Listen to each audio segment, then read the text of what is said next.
കേൾക്കാൻ എളുപ്പമാണ്, പക്ഷെ ദാമ്പത്യ ജീവിതം അത്രയും ലളിതമല്ലെന്ന് പലരും പറയും. പക്ഷേ ബ്രസീലിൽ ഒരു ദമ്പതികൾ അങ്ങനെയൊന്നുമല്ല എന്ന് തെളിയിച്ചിരിക്കുകയാണ്. 105 വയസ്സായ മാനുവൽ ആഞ്ചലിൻ ഡിനോയും 101 വയസ്സായ മരിയ ഡിസൂസ ഡിനോയും ചേർന്ന് 84 വർഷം കാത്തു സൂക്ഷിച്ച ഒരു പ്രണയമാണ് ഇതിന് സാക്ഷ്യം. ഏറ്റവും കൂടുതൽ വർഷം ദാമ്പത്യ ജീവിതം നയിച്ച ദമ്പതികളായി ഗിന്നസ് റെക്കോർഡിൽ ഇടം നേടിയിരിക്കുകയാണ് ഇവർ.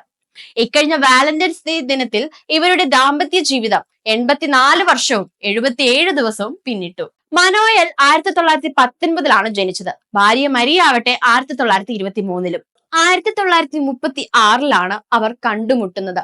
അക്കാലത്ത് റബാഡുറാസ് എന്ന പരമ്പരാഗത ബ്രസീലിയൻ മിഠായിയുടെ ഒരു ഷിപ്മെന്റ് ശേഖരിക്കാൻ മനോയൽ ബ്രസീലിലെ ബോവ വിയോഗാം ജില്ലയിലേക്ക് പോയിരുന്നു. ആ സമയത്താണ് മരിയയെ ആദ്യമായി കാണുന്നത്. പക്ഷെ പിന്നീട് 4 വർഷത്തേക്ക് തമ്മിൽ കാണാനോ സംസാരിക്കാനോ അവർക്ക് സാധിച്ചിരുന്നില്ല. പിന്നീട് അവർ രണ്ടാമതും കണ്ടുമുട്ടി. ആ കണ്ടുമുട്ടലിലാണ് അവരുടെ ബന്ധം പൂവണിയുന്നത്.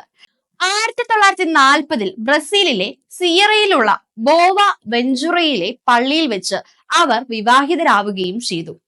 ഇരുവർക്കും 13 കുട്ടികൾ ജനിച്ചു. കുടുംബം പോറ്റാനായി ഇരുവരും പുകയില കൃഷി ചെയ്തു. 100 വയസ്സിന് മുകളിൽ പ്രായമുള്ള ദമ്പതികൾ എല്ലാ ദിവസവും ഒരുമിച്ച് സമയം ചെലവഴിക്കുകയും റേഡിയോയിൽ ജപമാല പ്രാർത്ഥനയും ടെലിവിഷനിൽ കുർബാനയും കേൾക്കാറുണ്ടത്രേ.